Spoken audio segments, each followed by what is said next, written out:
Okay, it is time to introduce our very special guest speaker for today's meeting, Dr. Elisabeth Stern. I am going to ask Dr. Stern a few questions, and then I'm going to open the meeting up for questions from the audience. If you do have a question, please try to raise your digital hand or ask in the chat. If you raise your physical hand, I will try to look for you and get back to you as soon as possible. Dr. Stern is a board member of KlimaSeniorinnen Switzerland, an organization of senior women who successfully sued the Swiss government at the European Court of Human Rights, arguing that the government's inaction on climate change disproportionately harms their health due to vulnerability to extreme heat, thus forcing Switzerland to take faster action on climate issues. This ruling sets a legal precedent for other European countries. Dr. Stern, thank you so much for agreeing to talk to our organization. You are such an inspiration to all of us. Can you tell me, how did this lawsuit get started? So it started a little bit before and on the basis of a case in Holland called Agenda. This was a group that actually took their own government to court for not doing what they are supposed to be doing in terms of climate protection. And a young man from Greenpeace Switzerland heard about that, and he thought, oh, maybe we can do that too. With the difference that here in Switzerland, you can only sort of complain against your country, take your government to court, if you're personally affected. And so they were trying to figure out, well, who is that? Well, who is it? Older women above the age of 70 and 75. So this young man from Greenpeace, he went to existing women's group like the rebellious grandmothers and asked them whether they would take on a case like this. And so pretty soon there were about 150 women, and they founded the association, which became totally independent of Greenpeace, but Greenpeace was sort of like the spiritus rectus.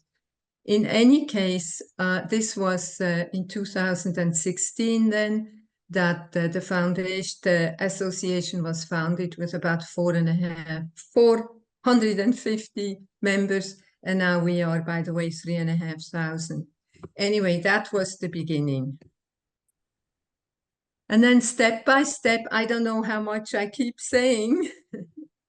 Yes, okay. Please do elaborate a little bit more. Okay, and then step by step, we went through the national courts, and you have to do that. If ever you want to go to the next higher court, which in our case was very clear from the beginning that it would be the European Court for Human Rights in Strasbourg, you have to go through you have to exhaust sort of your national possibilities. So we went through 3 courts, and each one dismissed us on very flimsy reasons, like you are not more, everybody is affected by climate change, you are not more than anybody else, which isn't true. But in 2016, there were not that many studies. Now, in the meantime, there are many, many more saying exactly that women actually die prematurely during heat waves. So we were dismissed 3 times. We are not affected more than anyone else. We are not more affected than winter tourism, for instance, which was really sort of like a blow, because how can you compare sort of like the life and death reality of older women with the impact on winter tourism? And another one was because we argued that Switzerland is not living up to its promise under the Paris Agreement that we do anything to keep the temperature, I mean the global, the heating of this global planet to not go higher than 1.5 degrees, and we are on a track of 3 degrees. So all those reasons were put up, but they said no, no, no, no, and that's then we then planned the next step, and that was Strasbourg. And as you know, we won that case. Yes. Anyway, that's what was behind. Right. And can you tell me, what is the status of the case now? The status of the case now is that we won. Nobody can take that away. It is a precedent. It has reverberations across Europe, but there was a mutiny in our parliament. So both chambers, they said, yeah, we kind of honor the Convention of Human Rights. We honor that we are a member of the European Council. By the way, people still confuse European Council with European Union. We are not member of the European Union, but member of the European Council, where actually all other European states are also a member. So we then, it was very clear, nobody can take that away from us. As my grandfather used to say, no goat can lick it away. But anyway, the government, they now say, and they issued a declaration telling the minister, the committee of ministers of the European Council, to whom the government has to report within 6 years after the ruling, which would be October 9, and they have to report how they implement it. And they say, we are honoring all this, but we are not honoring the ruling per se. We have already fulfilled everything that's in the ruling, which is not true, and they know, they actually should know that it is a lie. Anyway, that is the standing. So last week, on the basis of this declaration by both chambers, the Federal Council, which is our governing body, has decided the same thing as both chambers.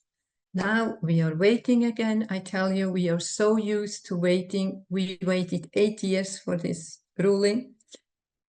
So we are waiting again and see what's happening October the 6th, the 9th. What are they reporting to the minister committee, and how is that committee going to react?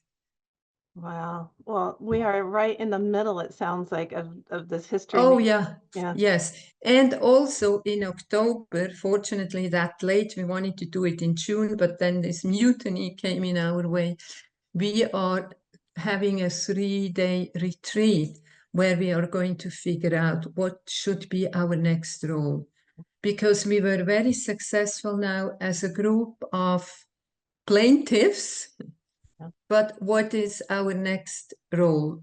And you can be sure it will not be something lukewarm. It will be again something, maybe something in a political arena. We don't know right now, but that retreat is happening in October. And then I will let you know. Absolutely. We are absolutely going to keep track of this. And it really segues into my next question, was what lessons did you learn about yourself and about organizing seniors to do this work? Yes. What did I learn about myself? Maybe I put that at the end. What did I learn about seniors? Well, first of all, seniors, so many of them are still so fit. I mean, they don't have any cognitive impairment. They are not in a position where they just can spend their life in a rocking chair. No, between 65 and 80, it is just amazing how many women are out there. And this is the generation here in this country who fought for decades just for the women's vote. And they were in the peace movement. They were in a women's movement. We wanted to end hunger.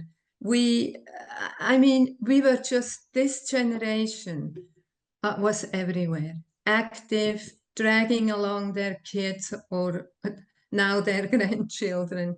So it is actually, I find, easy to recruit seniors. And of course, there are only a few now who come up with us to the glaciers, which we want to show how they are melting, to journalists. I mean, that's, maybe 2-3 handfuls, but they don't have to. We have thousands of letters to send, and then they are right at the door helping to pack them. Mm-hmm. or they figure out their own actions in their area. They come up with some actions they could do, and they do it. And so for me, recruiting seniors was the least of all problems. Yeah. And Yes. I love to do that. It's like I myself belong to that generation. I was an activist all my life. So why would I want to sit in a rocking chair? For God's sakes, no. Maybe once in a while, but Well, okay. I couldn't agree with you more. I mean, all of that life experience is, Oh, bring to bear on this, and it's an yes, untapped and underestimated power, it yes, seems. yes. It Okay, definitely is. And you know how quick they catch on. You give them a few documents about our case and so on, and then they go out and stand in front of a school class and argue it. That's great. it is. It is Yeah. it's so amazing. And with that, I'm going to remove our spotlights, and then I'm going to open it up for questions from the audience. And that is so that we can see everybody. And I'm going to Mhm. switch my view to gallery view so that I can see all of you.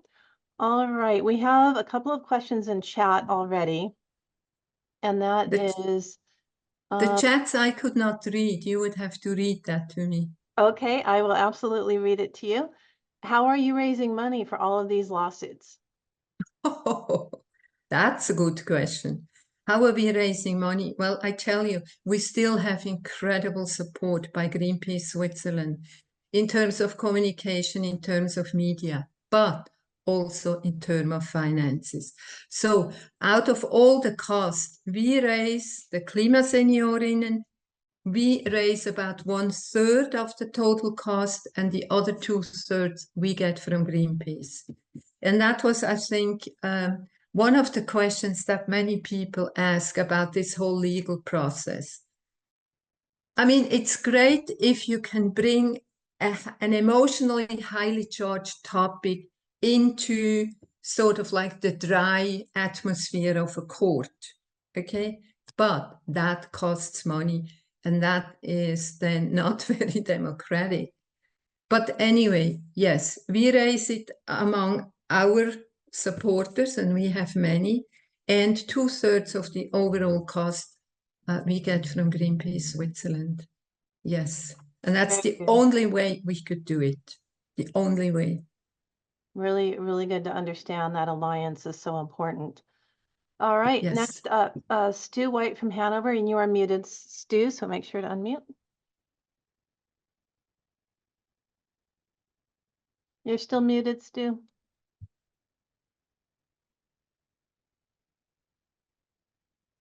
There you go.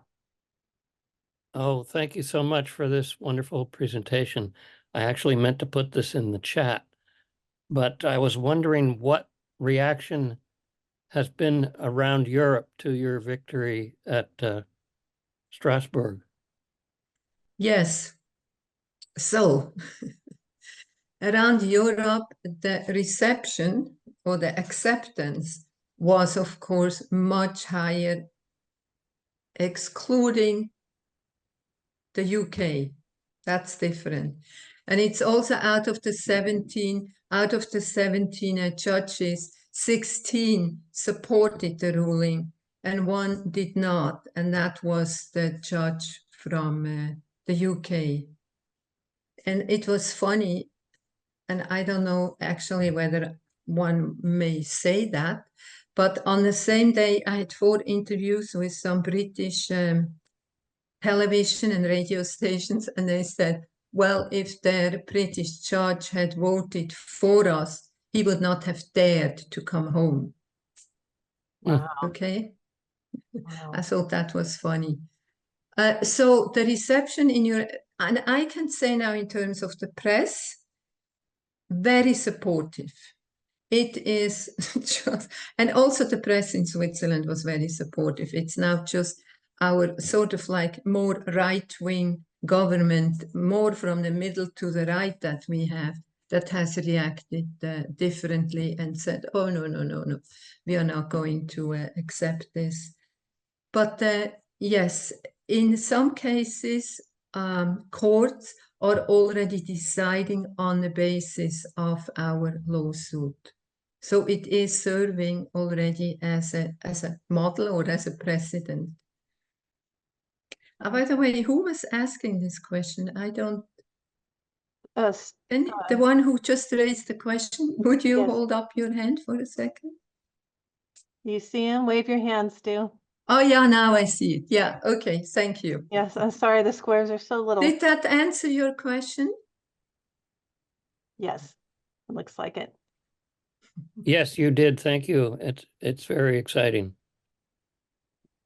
We have a question in chat about the mechanisms of, what are the court's mechanisms of enforceability? Okay, of the European Court of Human Rights, how they can enforce it. It cannot be enforced in that sense, no way, no. But they can keep an eye on its implementation and then get back in a conversation with the government. That's how I learned how it will work. Okay. So they cannot enforce it in that sense. All right, next, Ted Wollner from Oberlin. Thanks so much for your presentation, Dr. Stern. I'm curious about whether, assuming the best possible outcome of your initiative, have your lawyers said anything about the possible international use of the best possible income in other countries? Have our lawyers said that? Well, that's what you sort of assume from the beginning, that if it's the best possible outcome, that means we win. It doesn't have its effect within Europe, but beyond. And it already does in some individual cases that we know about, like, for instance, 2 cases in South Korea, which where we were taken as a model. Do you say a model? Is that the word? Yes, yes. Yeah, okay. Okay, so that would be the best possible outcome. That also other countries and some lawyers actually say that will happen. It will be, when there is a climate court case in some other country, and in many countries there are hanging cases like this, and they say they will very definitely orient themselves on this ruling by the European Court of Human Rights, which was the first one that brought together on this international level that climate protection is a human right. So and that's what we were fighting for. So in many ways, it sounds like you've already had your intended effect by winning this. Yeah, yes. It's amazing the number of articles that were published on this case.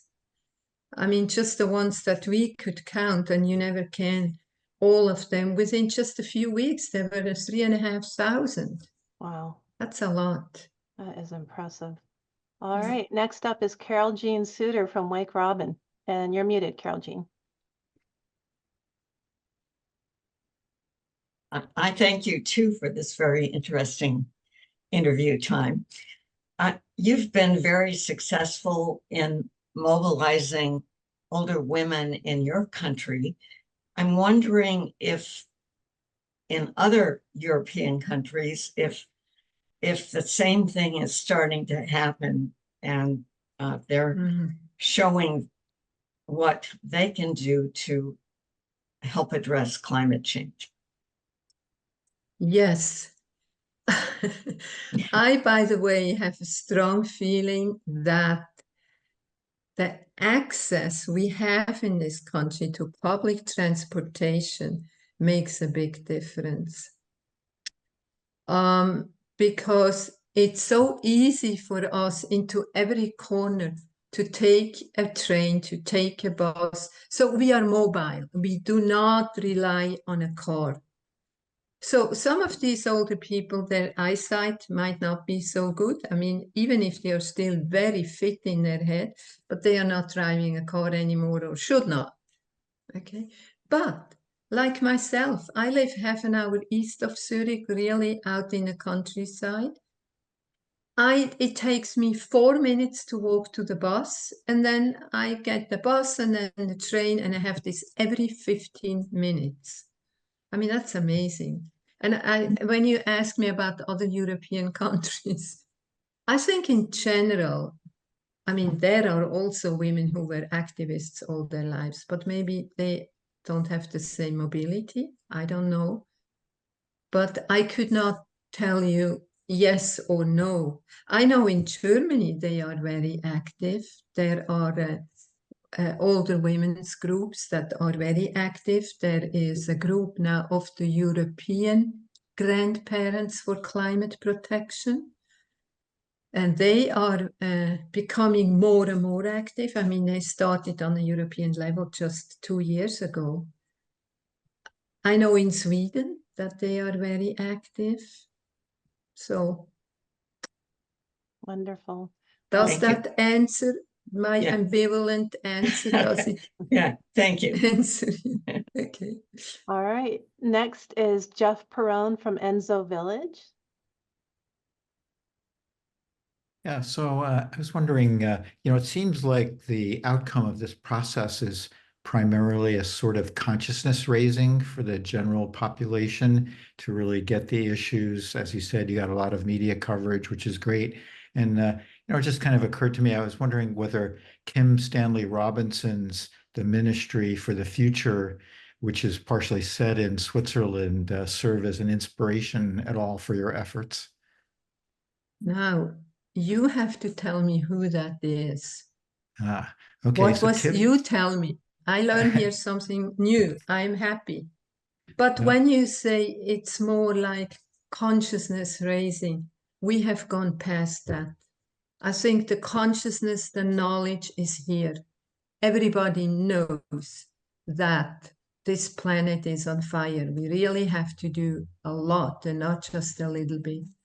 So with winning a court case, you do more than raising consciousness because it makes it concrete now. You can take, you might even be, well, that's what they say. You can take a CEO of a company who has been downplaying climate change. You can now take a guy like that to responsibility. But you tell me, you said Robinson. Tell me who this is. Yeah, there's Scott is holding that up. I don't know if you can see that. I'll spotlight Scott for just a second so we can see. There we go. Kim Stanley Robinson. Yes. Oh, I see. Oh, I read this book, of course. I even read it. It starts terribly in India. Ooh. Yes. Yes. Okay. No, sorry. I know. I even read the book. You know, I have to turn up the voice a bit. Okay. So your question was about this book, which, yes, they had a love affair, a very short one in Switzerland. That's why every Swiss, I guess, read the book. But what was the question? Whether that served partially as an inspiration for Yeah. the work that you've been doing. Yeah, yes. It's definitely one of them. And we have many books that are inspirational for me, I must say. In German I read them. Like, Nichts tun ist keine Lösung, a great book. Doing nothing is no solution. Yeah, okay. Wonderful. We have 3 questions now. I'm going to read one in chat and then 2 hands I see. Do you see the largest impact of your victory as coming in future legal decisions across Europe and beyond, or as moving the broader public perception of climate as an element of human rights? Well, actually both, absolutely both simultaneously. Because the fact that it is now official that climate protection is a human right. I think that's a tremendous gain by a court. And I think I said this earlier, I'm not sure, that this issue is so highly charged and it's so politically motivated also to be against climate protection, or even still negate climate change, that it is very important that a court that has been recognized and has 17 judges actually has said, yes, it is a human right. Because when the convention was written, it was very clear, and it was a real foresight by the people who founded it in the 1950, that it has to go with the time. And of course, climate change was not written into the book then, because who talked? Nobody knew 1950 about climate change. But this is one of the topics that have changed over time, and the convention must take account of societal or whatever changes. Okay, so that's very important. People became aware of that within this whole process, which then adds to their to reducing our ignorance. Oh, Yeah. wonderful. I have two more questions. First, Scott, and then Margaret. So Scott Drysdale, you're muted. I just wanted to bring attention to the book. He's a science fiction writer, for those who don't know him. But it's a book I'm about to read, so that I just happened to have it here because I learned about it recently.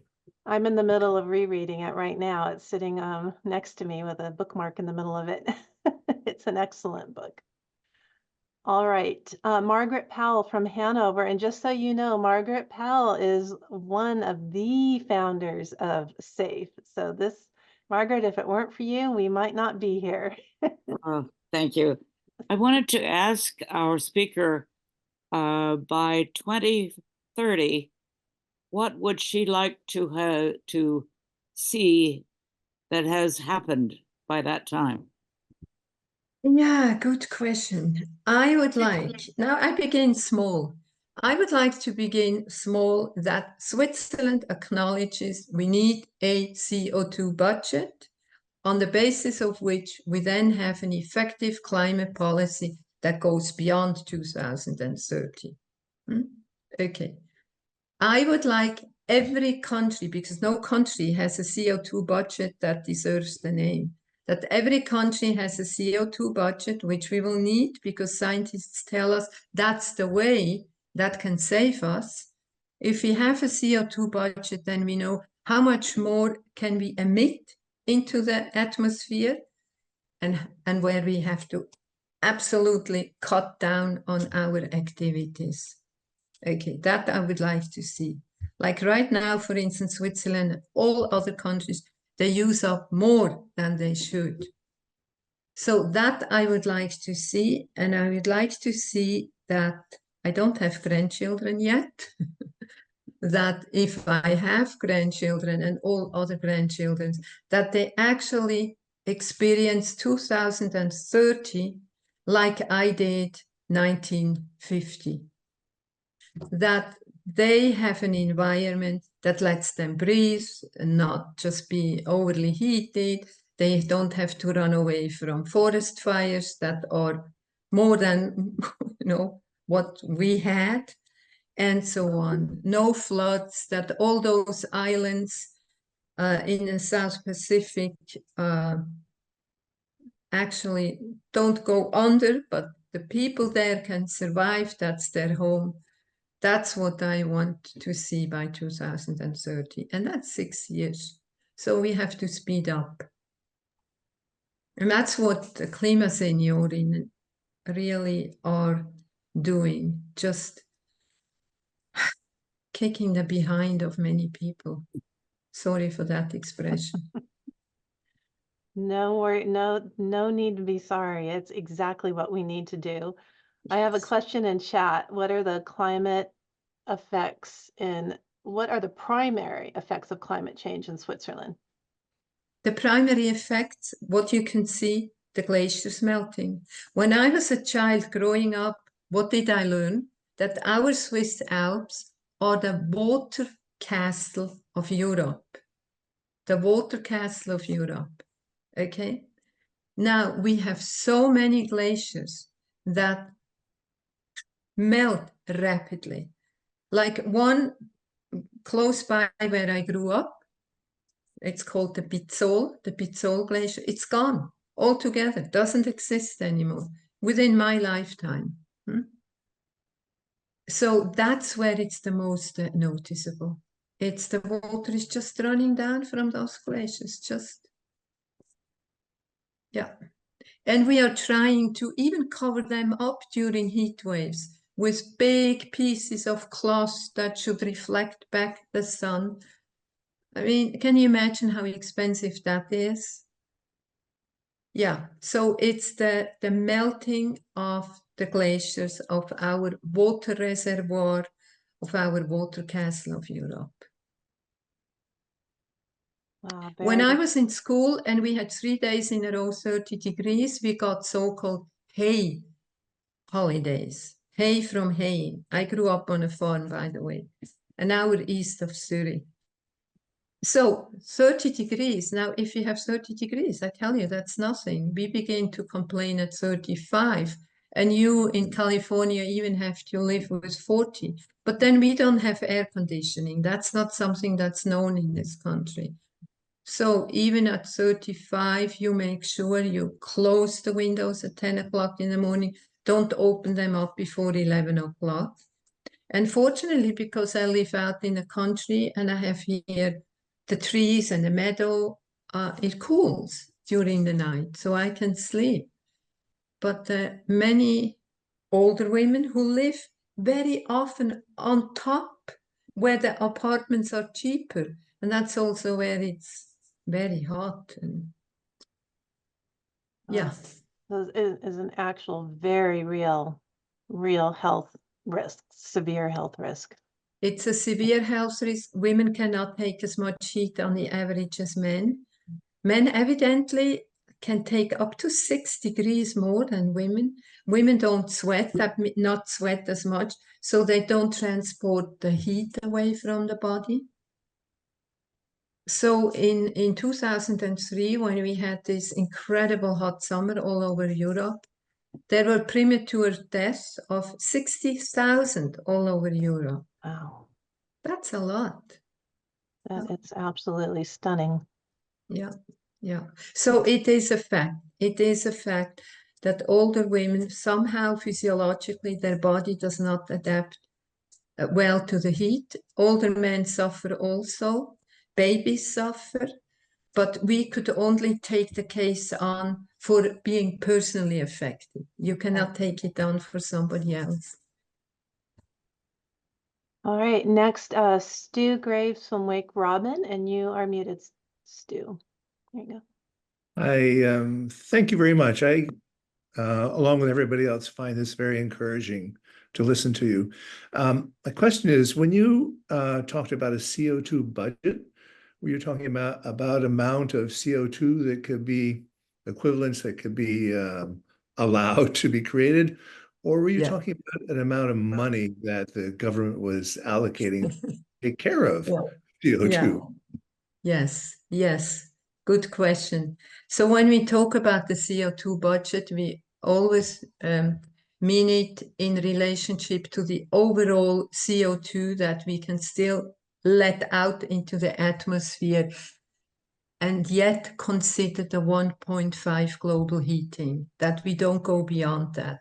So there is a budget that every country has to figure out. When you imagine a piece of cake, and that would be all the CO2 we would still be allowed to emit on the basis of our activities, then every country has a certain share of that cake. Switzerland, of course, will have a very small one because we are a small country. China will have a bigger piece, okay? But the way it is now, that just every country lives beyond that. for instance, Switzerland by saying, oh, we do, the Swiss government by saying, oh, we do enough. It's not true. When I look at that piece of cake, of course, Switzerland is a small country and there are many other small countries in Europe. But when we look at the emittance of CO2 per head per year, then we are one of the highest. We have 12 to 14 tons of CO2 per year per person. Now China, everybody says, oh, China. Well, China has 5 tons per person per year. A big difference. And then many African countries, they don't even have 1 ton. So the CO2 budget would be to figure out how much would we be allowed to emit, and certainly not 12 to 14 tons of CO2 per year. So it's what is remained to mess around with, so to speak. That is the CO2 budget, and always in relationship to what scientists have calculated, and that number I don't know, what is worldwide still available. What is the size of that cake? So that hasn't exactly been translated into money yet. How much money you're No, covered? no. Thank no, you. Thank no, you. Not that I know of, anyway. No. Well, we know that if we don't do something, it gets more expensive. I mean, we have been saying that. When I came to the environmental movement in 1990, we already talked about that. So we lost, what, 30, 35 years? I can't believe it, actually. It's like that. You know, when there was the very first environmental conference, it was in Brazil in 92, there was such an opening for these topics, and it just closed again at some point. So we have to keep it open again.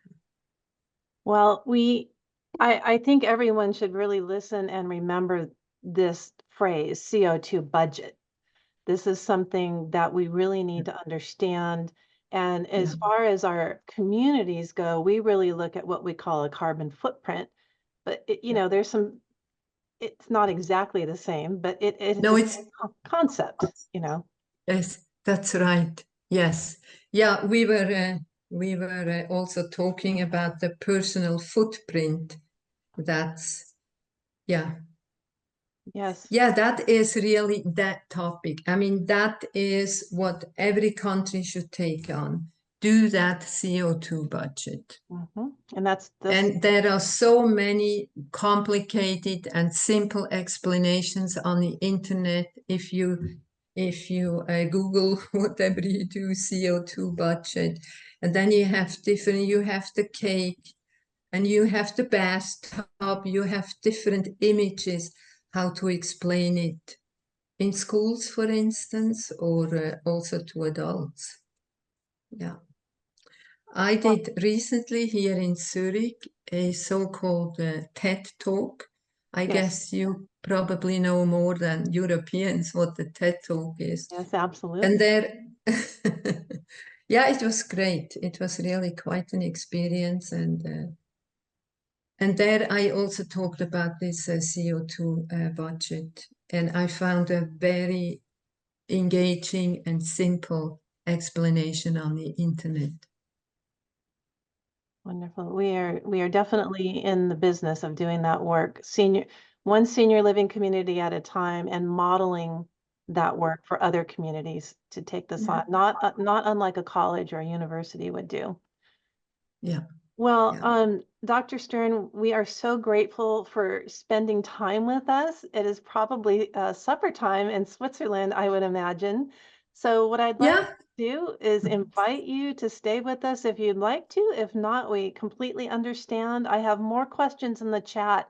And what I would like to do, if it's okay with you, is to send those to you in an email, and then I will follow up with answers to our group so that they all feel heard and that they've had their questions answered. Yeah. And yes, you can definitely do that. And I do have to leave you. because at 6:30 I have about 4 visitors coming here. I should prepare some food. I should lay the table nicely. Huh? Is that Yeah. okay?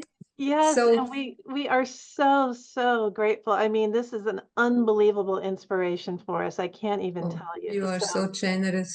Thank You you. are so generous. Thank you very much for listening so carefully. And I wish you all the best with your activism, with your campaigning. Whatever Yes. you do, it's great. And I did live for 7 years in Southern California, by the way. That is right. In La I remember. Jolla. That's right. She went to University of San Diego. Is that correct? No, University of California in UCSD. Oh, yes. University of California, San Diego. San Diego. Yeah, yes, I know yes. it well. Well, Yeah. wonderful, wonderful. Thank you so much. And you will definitely be hearing from us. And I hope that we can follow up with you as this court case progresses. Well, I thank you for your interest and your listening, and I say goodbye to everybody. Thank you.